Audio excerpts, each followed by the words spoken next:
The year is 479 BCE. Along the shores near Salamis, the tide tugs at the remains of shattered ships and blackened planks. The beach glistens with ash, its sand dark and clinging. The air is thick with salt, with smoke, and with something sharper, something metallic. Something wrong. The Persian armada is gone, burned, scattered, obliterated. Greece has triumphed. That's what the poets will sing. That's what the stonemasons will carve into marble. What the symposia will toast to for millennia. But here, on this ruined coast, there's another sound, one the epics will never mention. Screaming. Not the fierce kind that surges through the chaos of battle. Not the cry of valor or death. This is different, high, raw, unending. The sound of throats tearing from terror. The sound of those who know that no one is coming. From the hills, the wailing carries down to the shore, where a sprawling camp stretches for miles. A city of tents, thousands of them flapping in the sea wind like the ghost sails of a vanished fleet. They aren't barracks, they're cages. Inside them lie the spoils of war. Not gold, not territory. Women, daughters of Athens, Corinth, Thebes, and Megara. Girls who watched their fathers cut down in the streets. Mothers who hid their children in wells, in storerooms, whispering prayers that suffocation might be kinder than discovery. They thought the worst was over when their cities burned. They were wrong, because they were still alive. And what Xerxes and his officers did to them in the months that followed wasn't mercy. It wasn't even simple cruelty. It was something else, something ancient languages had a word for, a word our modern histories soften into enslavement. But that's not what it was. What those women endured, preserved in Persian administrative records, echoed in Greek testimony, written into the bones of mass graves near Sardis, was deliberate, organized, a machinery built not merely to punish Greece, but to erase it from within. The question isn't whether you can stomach the truth. It's whether you're willing to remember it. Because while the world celebrated Greek victory, another story was unfolding in silence.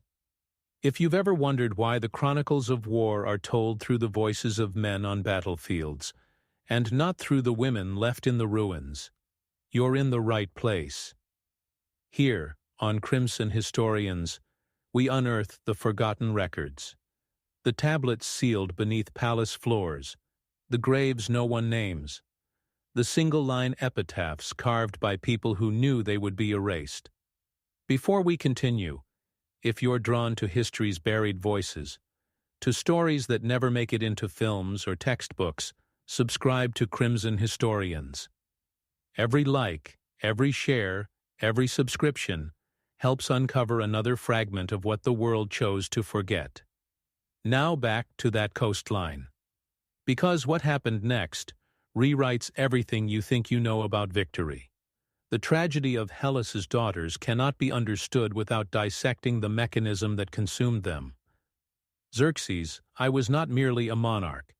He was the embodiment of an empire, a vast system stretching from the Indus to the Aegean, an empire that conquered not through brute force alone, but through bureaucracy so intricate, so disciplined, it acted like a second government. It was called the Harem system, but that word doesn't capture its reality. It wasn't about luxury or silk cushions or the fantasies later centuries would imagine. It was about control, about turning the daughters of your enemies into living emblems of submission. It was about breeding the next generation of loyal, half-Persian administrators who would serve the empire, not the homelands their mothers came from. When Xerxes crossed into Greece in 480 BCE, he brought 500,000 men and with them something far more dangerous than soldiers. He brought record-keepers, slavers, scribesmen whose job wasn't to fight, but to catalog. Every city that fell, every island that yielded, every village that burned. They wrote it all down, who lived, who died, and most of all, who could be taken. The girls were the priority. Not because Persia was uniquely cruel. Many empires did the same, but because Xerxes understood something deeper. You don't destroy a people by killing their warriors. You destroy them by taking their daughters, by ensuring the next generation speaks your tongue, worships your gods, forgets their mother's songs. By the time Persia retreated after Salamis and Plataea, more than 40,000 Greek women and children had been absorbed into the imperial network. 40,000. Most were shipped east to Sardis, to Susa, to Persepolis. Some were forced into estates as laborers. Others, especially the young, the beautiful, the noble-born entered the royal harem system. Not for pleasure, for assimilation. And if this part of history doesn't move you to learn more, then perhaps you're missing the lesson our ancestors bled to teach. The most terrifying weapon of an empire isn't death, it's forgetting. Now picture the beach at Phaleron, just south of Athens. Summer, 479 BCE. The Persian army prepares to retreat, but not empty-handed. Greek civilians, those too old, too young, too stubborn to flee, are being processed. That's the word they used. Processed like grain, like timber, like cargo. A man oversees the operation, Artabazus, a Persian general named in Herodotus, and on seals found at Persepolis. He isn't watching the battlefield. He's watching the harvest. That's what the Persians called it, bariftan, the taking of yield. Women are separated first, then sorted by age. Girls under 12 go one way, destined to be raised as servants, trained in Persian language and manners, until the Greek words for mother and home fade from memory. Women over 30 are sent to labor camps in Thrace and Phrygia, where life expectancy is counted not in years but in seasons. But the ones between 13 and 25, those, Artabazus examines himself. A girl is dragged forward, 16 maybe, from Megara. Her hair matted with sand and ash, her tunic ripped. She doesn't resist, not from obedience, but from understanding. She's seen what happens when you do. Her mother screams. A soldier strikes her hard across the face, dropping her to her knees, but doesn't kill her. They need her alive to watch. That's part of the method. You don't just take the daughters. You make the mothers see that resistance is useless, that even their children's bodies belong to the empire. The girl from Megara is led to a tent. Inside sits a Persian scribe at a low table surrounded by clay tablets and styluses. He doesn't look at her eyes. He studies her teeth, her hands, her stance. He notes her age, her height, her condition, whether her body shows scars or signs of virginity. These aren't soldiers. They're bureaucrats. This is administration. One intact seal from Persepolis, translated in the 1930s by archaeologist Ernst Herzfeld, reads, "Delivered to Susa, 120 Greek females, ages 14 to 22, sorted and prepared for royal service from Athens, Thebes, and Corinth. Condition, acceptable." Acceptable. That's how the Persian Empire measured the daughters of Hellas as inventory. But it gets worse. Because none of this was random cruelty, it was policy. The girls selected for the harem were sent east, but not immediately. Some were detained for weeks or months in coastal camps across Asia Minor. Why? Because the Persians had learned something crucial. Take a woman too soon, and she resists. She remembers. She hopes for rescue or ransom. But if you break her first, strip away her name, her tongue, her identity, she integrates easily. And the most effective way to break someone isn't violence. It's humiliation, forcing them to participate in their own erasure. There's a fragment of an epitaph from the 4th century BCE. A woman named Claias, from Corinth. She was 13 when the Persians captured her. Decades later, she returned, an old woman. She left an inscription at a temple near Olympia. "I was Claias, daughter of Nicodemus. They took me in the year of the fire. They gave me a new name. I will not speak it. I served in the house of the king's cousin for 16 years. When they freed me, I had forgotten the hymns my mother taught me. I have come here to remember. This stone will remember for me. 16 years. She was 29 when freed, and she had forgotten the hymns. That isn't enslavement. That's cultural annihilation.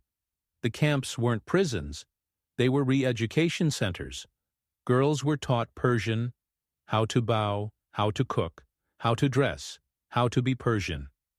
Those who resisted starved. Those who obeyed received crumbs of privilege. And those who resisted too much. They ended up in graves. A mass burial near Sardis, excavated in 1958, held the bones of more than 300 women. The remains dated to the early 5th century BCE. Signs of malnutrition, blunt trauma, systematic abuse. Almost every skull faced west. As if even in death, they were trying to go home. By late 479 BCE, the first groups of Greek captives arrive in Susa, the beating heart of the Persian Empire. The city is enormous, blindingly bright, glittering like a mirage. To a girl taken from a village in Attica, it feels like another planet. Columns soar higher than any Greek temple. Gardens overflow with flowers whose names she's never heard. The air drips with incense and cardamom and something sweet she can't name. At the center stands the royal palace, the place where the fabled harem resides. But here's where legend collapses into horror. The word harem calls to mind Hollywood illusions, veils, jewels, opulence. But the royal harem of Persia was not a pleasure house. It was a political machine, a laboratory of assimilation, where the daughters of conquered nations were reshaped into tools of empire.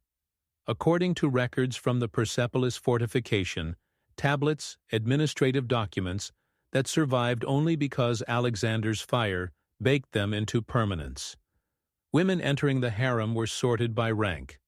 At the bottom, domestic servants. Above them, concubines. At the top, those chosen to bear children for Persian nobles. The goal wasn't indulgence, it was integration.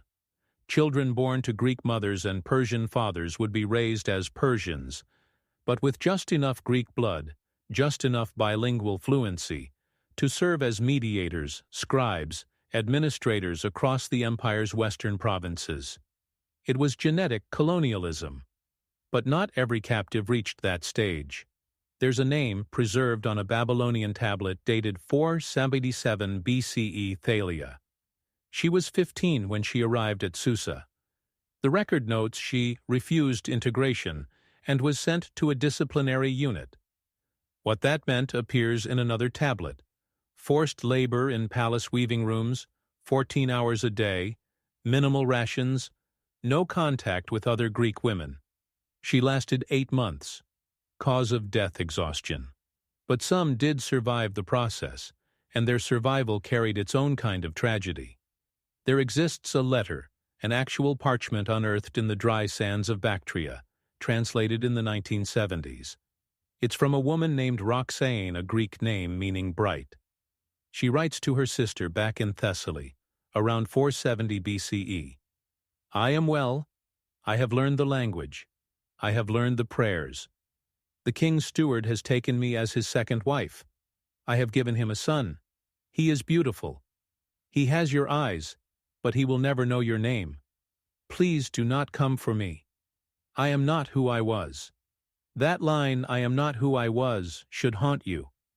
Because Roxane survived. She had food, shelter, status, a child. But her survival demanded a trade, the erasure of the girl who once prayed to Athena, who once sang Greek lullabies beneath olive trees. This was the true genius of Xerxes' design. Massacre makes martyrs. But assimilation, slow, methodical, bureaucratic, makes the world forget you ever resisted. By the mid-5th century BCE, thousands of mixed-blood children born of Greek mothers served across the Achaemenid administration. Some became scribes, others soldiers. Some governed the very lands their mothers had once called home. Xerxes hadn't simply invaded Greece, he had tried to absorb it. If you're still watching, it's because part of you knows this story matters. Subscribe to Crimson Historians, not for us, but for them. For the women whose names were erased. For the mothers who watched their daughters vanish toward the east and never saw them again. This is their testimony, and it survives only if we refuse to let it die. Not all of them stayed in Persia. A few, so very few, found their way home. In the decades after the Persian Wars, as the empire's hold on the Aegean weakened, a thin trickle of women began to return, some freed by sympathetic masters, some ransomed by desperate families, some escaped. But home no longer recognized them. There's an inscription from Eretria, dated around 460 BCE. It tells of a woman named Harmonia, who returned after 12 years in Persian captivity. She was 28. She brought with her a boy, half Persian, maybe 6 years old. The city refused to acknowledge her citizenship. Her family turned her away. The reason survives in the records. She has been defiled by barbarian touch and has borne a child of mixed blood. To accept her, they said, was to accept the enemy. The inscription ends there. We don't know what became of her or the child. This is the chapter that doesn't fit inside the heroic narrative. Because Greece had won. Athens blossomed democracy, art, philosophy. The Persian threat was broken. Poets sang epics. Sculptors raised marble gods. And no one spoke of the women who returned shattered, or of the many who never returned at all. A historian named Theopompus, writing in the 4th century BCE, briefly mentioned them. He called them the silent women, Greek survivors of Persian captivity who drifted through cities, unable to belong, unable to speak of what had been done. They are like shadows, he wrote. They walk the agora, but no one sees them.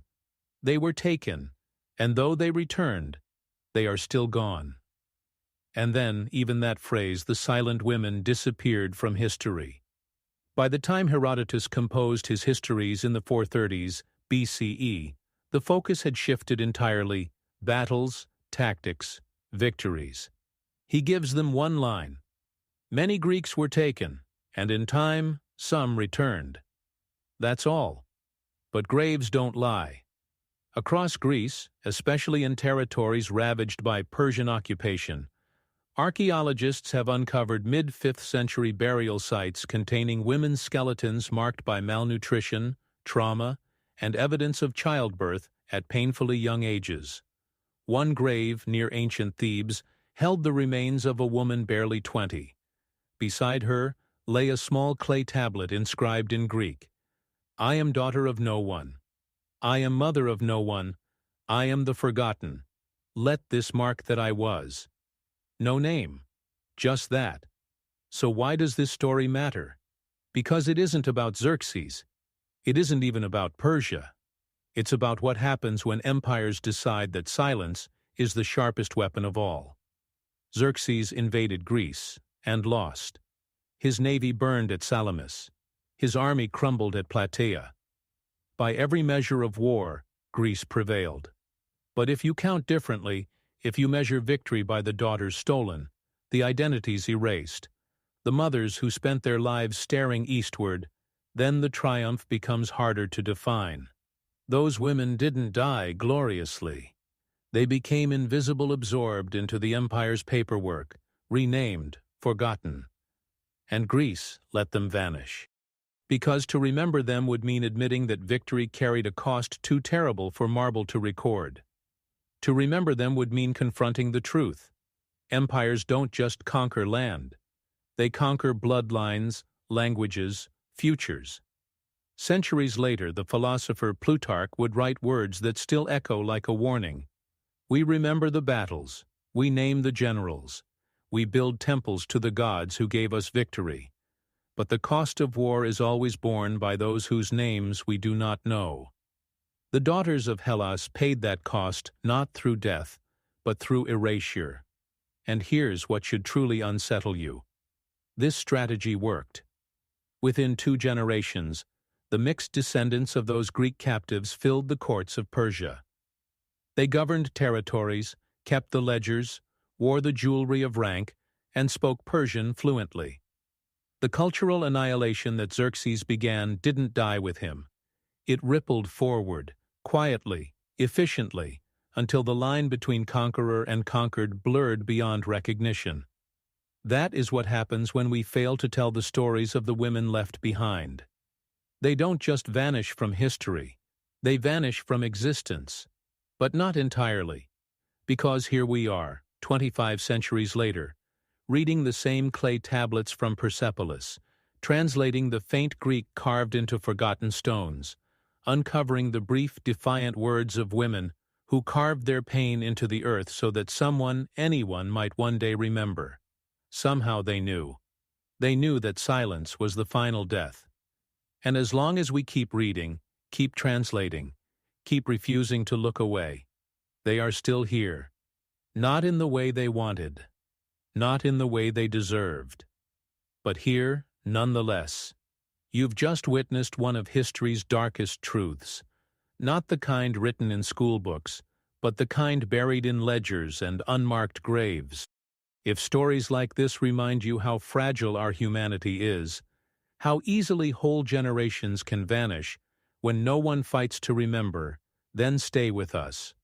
Subscribe to Crimson Historians, because some voices must be heard, even if they were silenced 2,500 years ago, especially then.